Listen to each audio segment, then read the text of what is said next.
পর্দা কেন এত জরুরি? পর্দা হচ্ছে সমাজ রক্ষার, সমাজ হেফাজত করার মাধ্যম। কিভাবে সমাজ রক্ষা হবে, কিভাবে সমাজ হেফাজত হবে? পরিবার টিকে থাকলে সমাজ হেফাজত হবে। পরিবার টিকে থাকা মানে বাপের পরিচয় জানতে পারা। আজ হাজার লাখো বছর ধরে আল্লাহ এই পৃথিবী আবাদ করে আসতেছে পারিবারিক প্রথার মাধ্যমে। যখনই পরিবার প্রথা হুমকি হয়ে দাঁড়িয়েছে, আল্লাহ ওই জাতিকে ধ্বংস করে দিয়েছে। আপনি যান জর্ডানে, যান জর্ডানে একটা সাগর আছে, তার নাম মৃত সাগর, রেড সি। ওই সাগরে মানুষ ডুবে না কেন? ওই সাগরের মানুষ এক সময়, ওই সাগরটা একটা শহর ছিল, শহরটাকে আল্লাহ এইভাবে উল্টিয়ে দিয়েছেন। ওই শহরের নিচ পিঠে, তল পিঠে যেটাকে আল্লাহ উল্টিয়ে দিয়েছেন, ওই পিঠে একদল মানুষ বসবাস করতো, যারা এত বেশি জেনায়, ঘৃণ্য, জঘন্য যৌনাচারে লিপ্ত থাকতো যে পরিবার প্রথা বন্ধ হয়ে যাওয়ার উপক্রম হয়ে গেছিল। জেনা বেশি হলে পরিবার প্রথা বন্ধ হয়ে যায়। জেনা বেশি হলে জারদ সন্তান চলে আসে, জারদ সন্তান আসলে বাপের পরিচয় পাওয়া যায় না।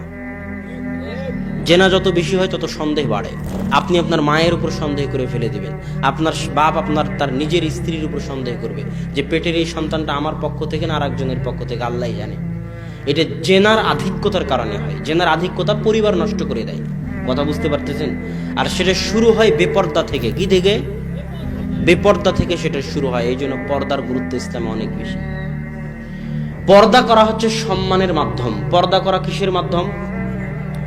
আমি আপনাকে কি দিয়ে বুঝাবো যে পর্দা করা সম্মানের মাধ্যমে? একটা উদাহরণ দেই।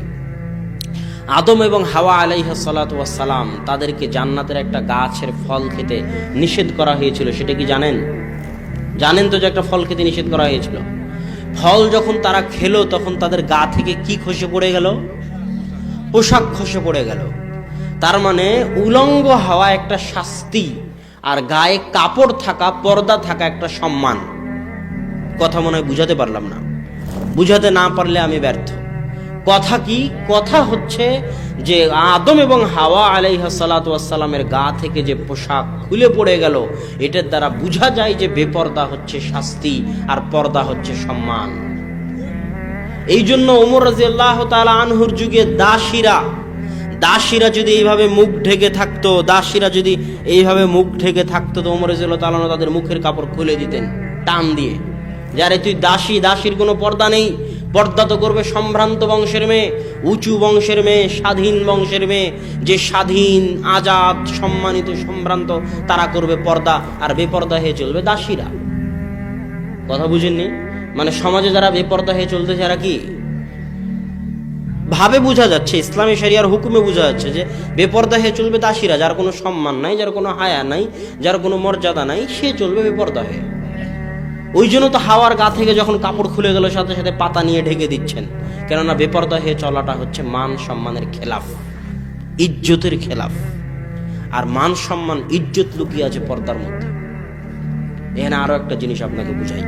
আদম সন্তানের শরীরের অংশ বিক্রি করা যায় না। রক্ত বিক্রি করা যায়? আপনি রক্ত বিক্রি করতে পারবেন আরেকজনের কাছে? এটা হারাম। কিডনি বিক্রি করা যায়? হারাম কিডনি বিক্রি করা। চুল বিক্রি করা যায়? হারাম চুল বিক্রি করা। আপনি দান করতে পারেন, রক্ত দান করে দেন, কিডনি দান করে দেন, দান করতে পারেন, বিক্রি করতে পারেন না। কেন? এটা আদম সন্তানের শরীরের অংশ। আদম সন্তানের শরীরের অংশের একটা মান সম্মান আছে, মর্যাদা আছে, এটা বিক্রিযোগ্য নয়। গরু ছাগল বিক্রি হতে পারে, গম ধান চাউল বিক্রি হতে পারে, আদম সন্তান বিক্রি হতে পারে না। কিন্তু মা বোনেরা নিজেদেরকে বানিয়ে দিয়েছে বিক্রিযোগ্য। 1000 টাকা দিলেই অ্যাডভার্টাইজের জন্য, 1 লক্ষ টাকা দিলেই অ্যাডভার্টাইজের জন্য চেহারা খুলে দিচ্ছে, শরীর খুলে দিচ্ছে। তাহলে বিক্রি করতেছে না?